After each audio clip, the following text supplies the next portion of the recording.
एक बार की बात है, एक सुंदर और समृद्ध राज्य में एक नन्ही राजकुमारी रहती थी। उसका नाम था प्रिया। प्रिया बेहद प्यारी और दयालु थी।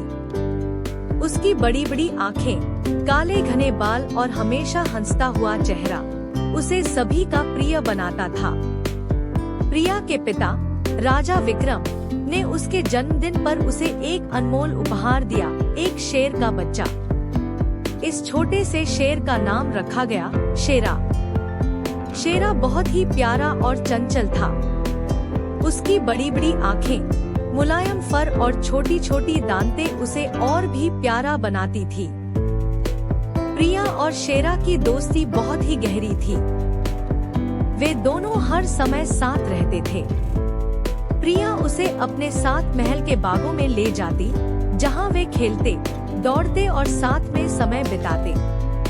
शेरा हमेशा प्रिया के साथ रहता और उसकी सुरक्षा का ध्यान रखता। एक दिन प्रिया ने देखा कि शेरा उदास लग रहा है। वह खेल में भी कम रुचि दिखा रहा था। प्रिया ने अपने पिता से इस बारे में बात की। राजा विक्रम ने समझाया कि शेरा अब बड़ा हो रहा है और उसे जंगल की हवा और स्वतंत्रता की जरूरत है।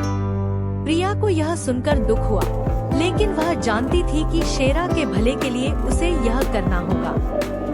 उसने शेरा से कहा, शेरा, तुम हमेशा मेरे प्रिय मित्र रहोगे, लेकिन अब समय आ गया है कि तुम जंगल में अपनी असली दुनिया में लौटो।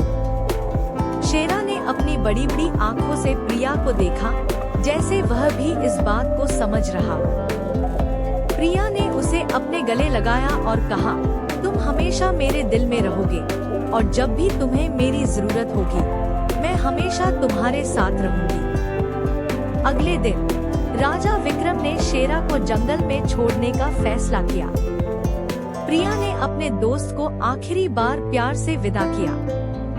शेरा जंगल में चला गया, लेकिन वह कभी भी प्रिया को नहीं भूला। समय बीतता गया और प्रिया बड़ी होती गई। वह अपने राज्य की एक समझदार और न्यायप्रिय रानी बन गई। लेकिन उसकी यादों में शेरा हमेशा जिंदा रहा। और फिर एक दिन जब प्रिया महल के बागों में टहल रही थी, उसने देखा कि एक बड़ा और शक्तिशाली शेर उसके सामने खड़ा है। प्रिया ने तुरंत उसे पहचाना, वह शेरा ही था। शेरा ने प्रिया की तरफ देखा और उसकी आंखों में वही पुरानी दोस्ती और प्यार झलक रहा था। प्रिया ने शेरा को गले लगाया और कहा, मैं जानती थी कि तुम लौटोगे। शेरा ने धीरे से अपनी आंखें बंद की, जैसे वह अपनी पुरानी दोस्त को धन्यवाद कह रहा हो। और इस तरह प्रिया और शेरा की दोस्ती एक बार फिर से जीवित हो गई। शेरा अब महल में रहता था, लेकिन वह अब जंगल और महल दोनों का हिस्सा था। प्रिया और शेरा की यह कहानी पूरे राज्य में मशहूर हो गई।